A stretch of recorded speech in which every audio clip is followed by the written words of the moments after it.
उपराष्ट्रपति के अपमान पर अब संग्राम छिड़ गया है। राष्ट्रपति से लेकर पीएम मोदी तक ने मिमिक्री कांड की निंदा की, तो अब जाट समाज भी कांग्रेस के खिलाफ मोर्चा खोल चुका है। जाट और किसान नेता ने कांग्रेस को चेतावनी दे दी है। अगर राहुल गांधी, मल्लिकार्जुन खड़गे खुद उपराष्ट्रपति से माफी नहीं मांगे तो उनके खिलाफ उग्र आंदोलन होगा।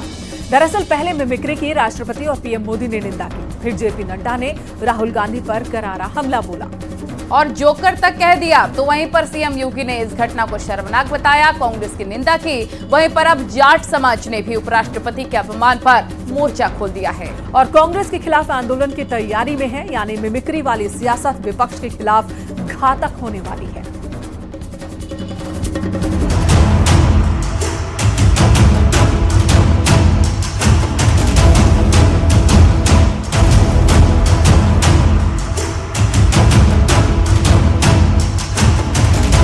वीडियोग्राफी कर आनंद लेता है, एम्पलीफाई करता है। ये संस्कार है क्या अपने? Anyone, and it's no please, it's a one type of art. संविधान का अपमान नहीं सहेगा हिंदुस्तान पर। अरे वो तो पार्लियामेंट में था।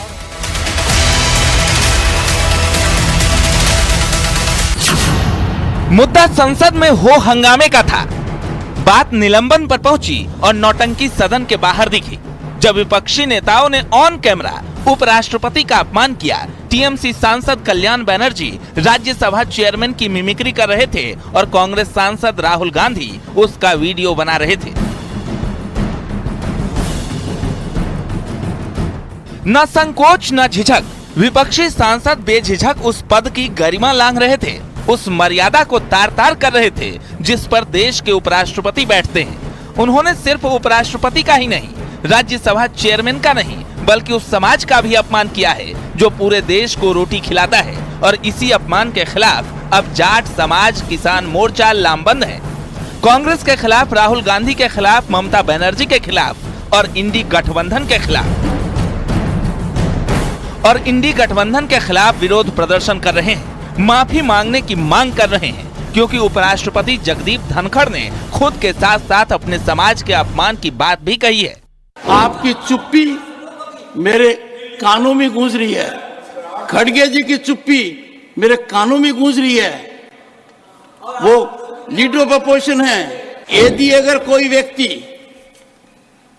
वीडियोग्राफी कर आनंद लेता है, एम्पलीफाई करता है, ये संस्कार है क्या अपने? नहीं, ये संस्कार है क्या? जगदीप धनखड़ की कितनी बेइज्जती करो, मुझे कोई चिंता नहीं है। भारत के उपराष्ट्रपति की, किसान समाज की, मेरे वर्ग की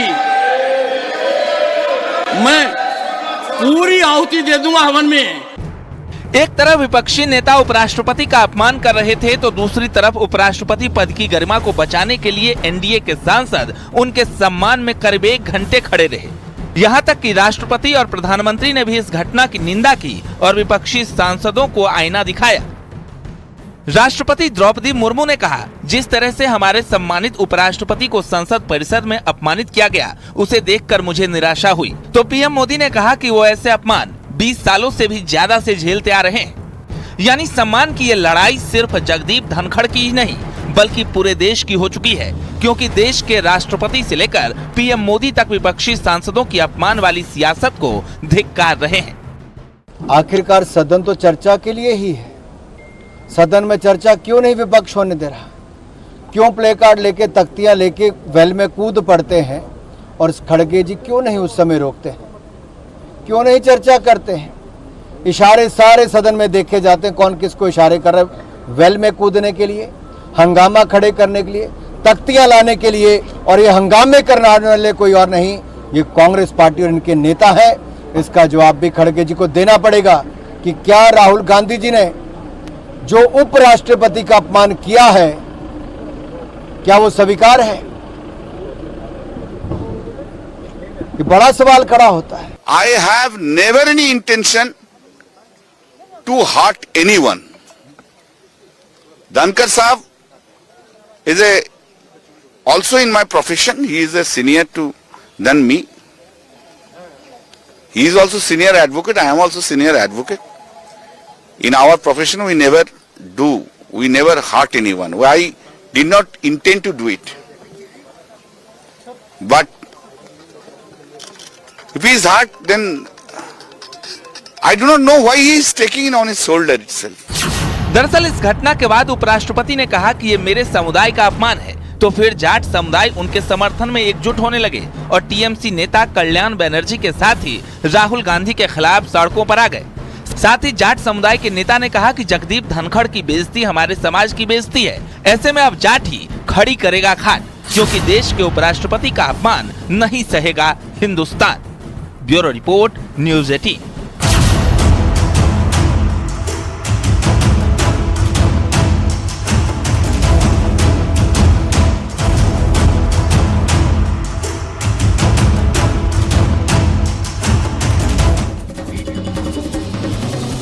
तो वहीं सीएम योगी ने भी मिमिक्री कांड पर ट्वीट करके निशाना साधा है। उन्होंने लिखा कि उपराष्ट्रपति जगदीप धनखड़ के प्रति विपक्ष का असंसदीय, अशोभनीय और अक्षम्य आचरण अलोकतांत्रिक होने के साथ ही उनके कुसंस्कारों को भी दर्शाता है। साथ ही सीएम ने लिखा है, संवैधानिक पदों पर बैठे व्यक्तियों के प्रति अहंकार और विद्वेष से परिपूर्ण ये कृत्य शर्मनाक है। संसदीय गरिमा को ठेस पहुंचाने वाले इस कृत्य की मैं घोर निंदा करता हूं।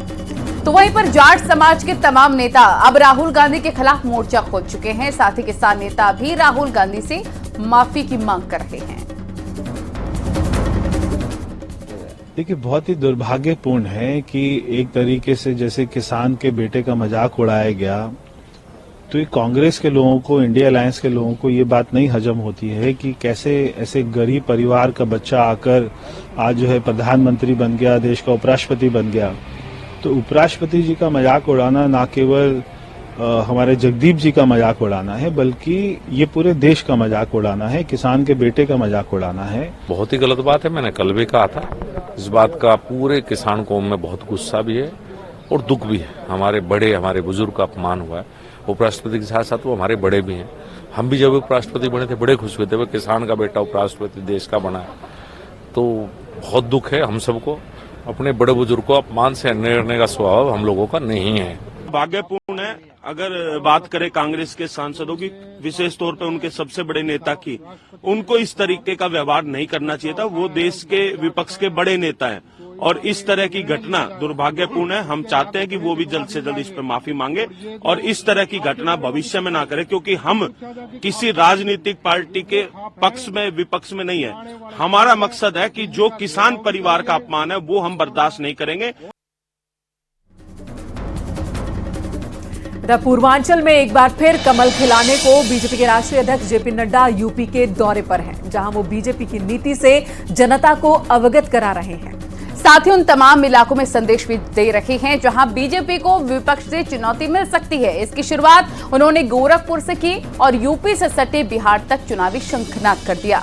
दरअसल पूर्वांचल में 27 लोकसभा सीटों का टारगेट रखा गया है और इसके लिए पूर्वांचल को काशी और गोरखपुर क्षेत्र में बांटा गया है। गोरखपुर क्षेत्र में आजमगढ़, घोसी और लालगंज पर बीजेपी की नजर है, तो वहीं काशी क्षेत्र में गाजीपुर, घोसी और जौनपुर तक संदेश पहुंचाने की कोशिश की जा रही है। साथ ही आजमगढ़ सीट पर फिर कब्जे की तैयारी पूरी हो चुकी है और इसके लिए जेपी नड्डा और सीएम योगी आदित्यनाथ चुनावी मैदान में ताल ठोकते नजर आ रहे हैं।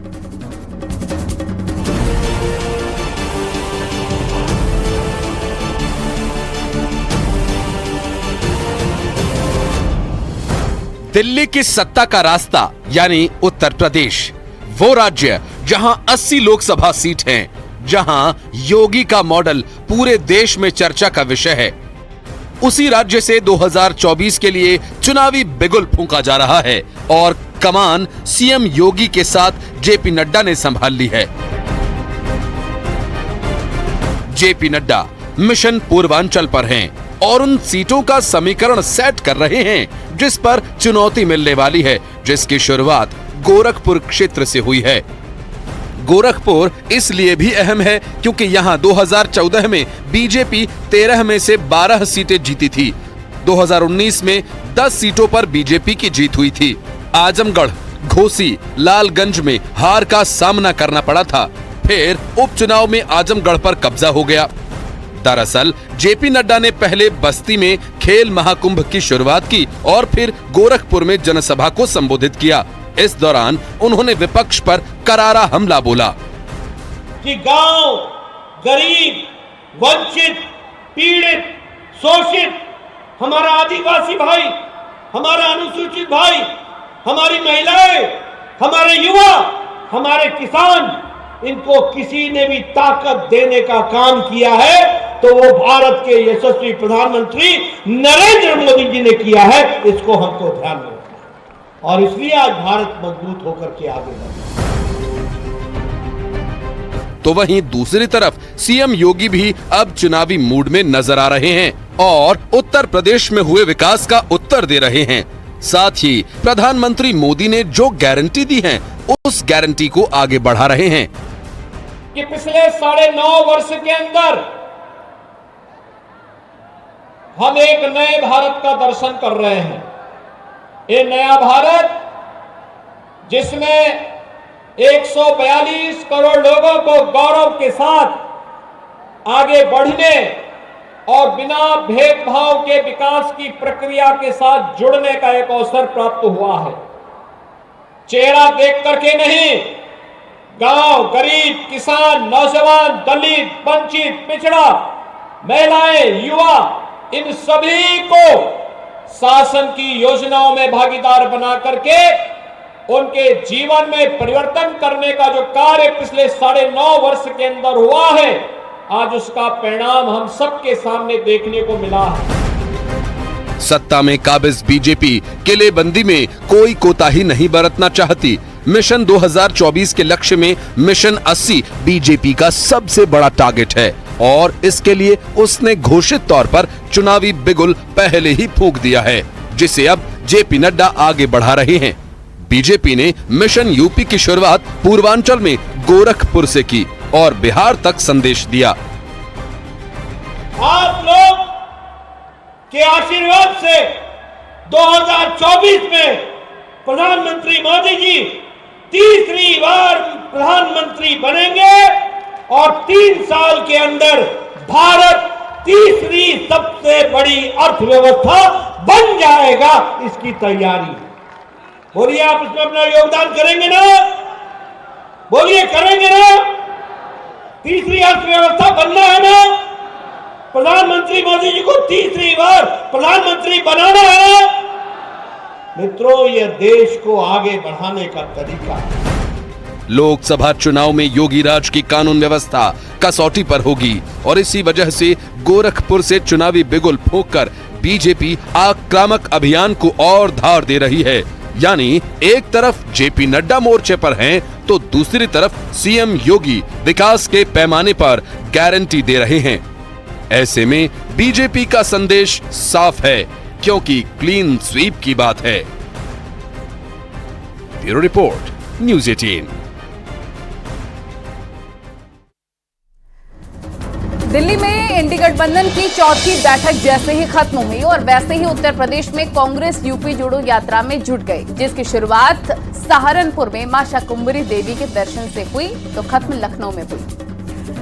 दरअसल माना यह जा रहा है कि कांग्रेस इस यात्रा के जरिए सॉफ्ट हिंदुत्व का संदेश देने की कोशिश कर रही है। साथ ही मुस्लिम मतदाताओं को भी साधने की रणनीति बनाई गई है और इसी वजह से मुस्लिम बाहुल्य सीट सहारनपुर से इसकी शुरुआत की गई है।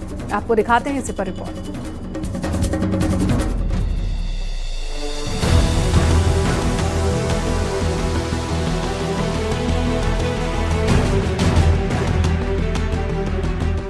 मंदिर मंदिर द्वारे द्वारे अब कांग्रेस सॉफ्ट हिंदुत्व के सहारे हिंदू चुनावी अभियान को धार दे रही है। भगवान के दर पर माथा टेका जा रहा है और कामना सफलता की हो रही है, वो भी चुनावी अभियान की। दरअसल यूपी जोड़ो यात्रा से क्लियर है कि कांग्रेस सॉफ्ट हिंदुत्व के साथ मुस्लिम मतदाताओं को भी इस यात्रा से जोड़ना चाहती है। जिन 11 जिलों और 15 लोकसभा सीटों से होकर ये यात्रा गुजर रही है, वहाँ बीजेपी की पकड़ थोड़ी कमजोर रही है। साथ ही इनमें से कई ऐसे क्षेत्र हैं जहां मुस्लिम मतदाता निर्णायक भूमिका में है। इसीलिए कांग्रेस ये चाहती है कि वो एक परसेप्शन क्रिएट करे और आगामी लोकसभा चुनाव में इसका फायदा मिल सके।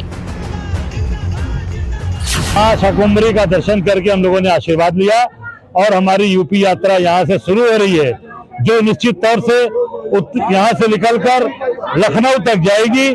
और हम सब लोगों ने मां से प्रार्थना किया कि ये यात्रा मां सफल हो, अच्छे से हमारे साथ सभी वर्ग जो आज परेशान है, किसान, मजदूर, नौजवान, महिलाएं, आम आदमी, व्यापारी, सब लोग इसमें पूरा सबका सहयोग मिले, साथ मिले और मां सबकी मंगल कामना हो, सब लोगों के लिए अच्छा हो, ये हम लोगों ने कामना की। तो अब बड़ा सवाल ये है कि आखिर सहारनपुर में ही कांग्रेस ने यात्रा की शुरुआत क्यों की? तो इसका उत्तर जानने के लिए आंकड़ों पर नजर डालना होगा। 2014 में प्रचंड मोदी लहर में सहारनपुर लोकसभा चुनाव भाजपा जीती। कांग्रेस के इमरान मसूद दूसरे नंबर पर रहे। हार जीत का अंतर करीब 65,000 वोटों का था। 2019 में सपा बसपा के गठबंधन में ये सीट बसपा के खाते में गई और बीजेपी दूसरे नंबर पर रही। वहीं कांग्रेस को करीब 2 लाख से ऊपर वोट मिले। यानी अब कांग्रेस की कोशिश मुस्लिम मतदाताओं के साथ हिंदू वोट बैंक पर भी कब्जे की है।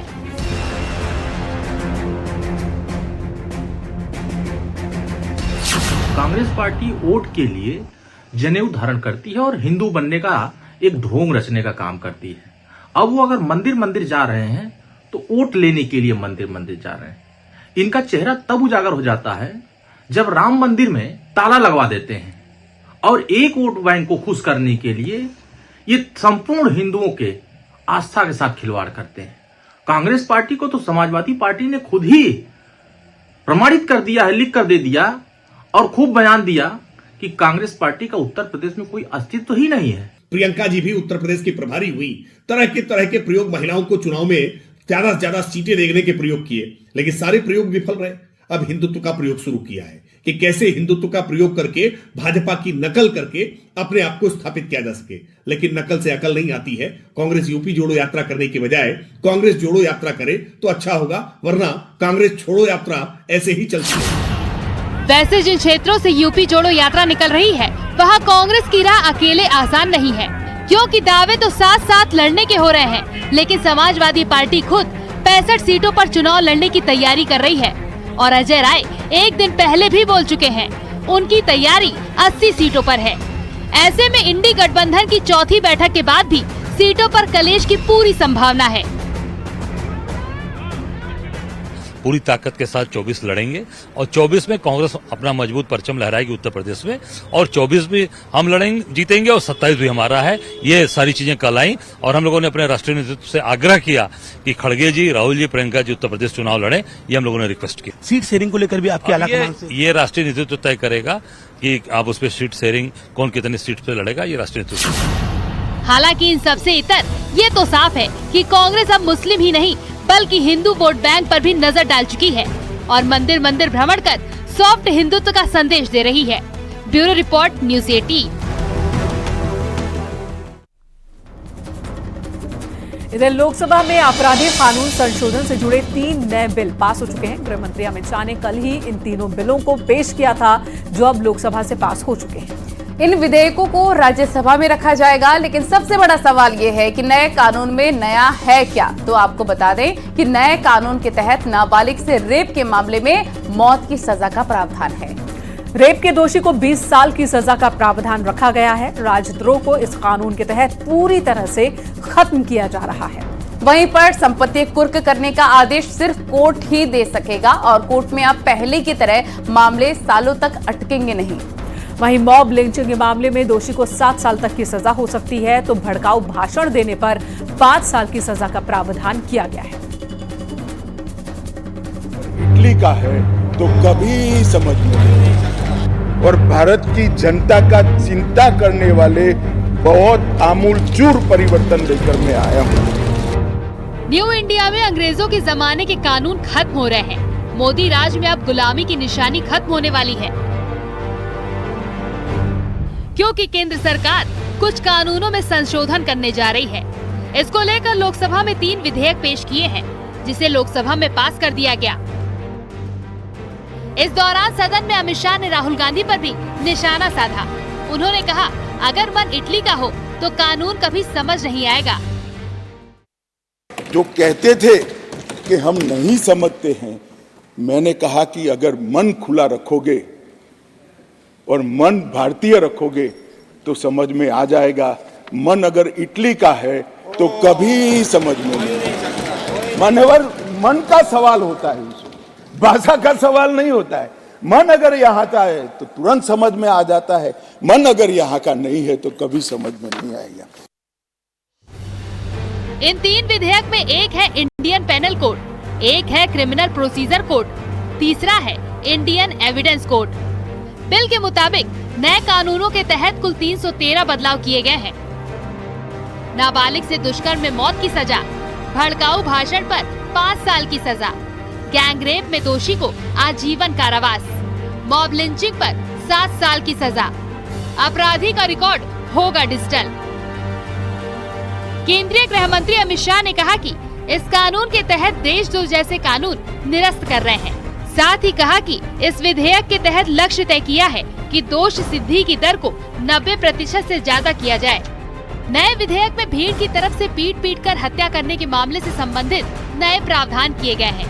साथ ही नाबालिग से दुष्कर्म जैसे मामलों में मौत की सजा का प्रावधान किया गया है। करीब 150 साल पुराने 3 कानून जो हमारी क्रिमिनल जस्टिस सिस्टम, आपराधिक न्याय प्रणाली को गवर्न करते हैं, वो तीनों कानूनों में पहली बार मोदी जी के नेतृत्व में भारतीयता, भारतीय संविधान और भारत की जनता का चिंता करने वाले बहुत आमूलचूल परिवर्तन लेकर मैं आया हूं। माननीय अध्यक्ष जी, इंडियन पिनल कोड, इसकी जगह जो इंडियन पिनल कोड 1860 में बना, उसका उद्देश्य ही दंड देना था, उसका उद्देश्य न्याय देना नहीं था। उसकी जगह भारतीय न्याय संहिता 2023 इस सदन की मान्यता के बाद पूरे देश में अमल में आएगी। बिल पास होने के बाद अमित शाह ने साफ कहा कि गुलामी की निशानी से भरे हुए कानूनों को हम हटा रहे हैं। दंड देने वाले नहीं बल्कि न्याय दिलाने वाले कानून हम ला रहे हैं। यानी मोदी सरकार का फोकस महिला अपराध के साथ ही तमाम आपराधिक मामलों में नए कानून के तहत कमी लाना है, जिसमें गैंग रेप के सभी मामलों में 20 साल की सजा या उम्र कैद, तो नाबालिग से रेप केस में मृत्यु दंड का प्रावधान किया गया है। Bureau report, news 18।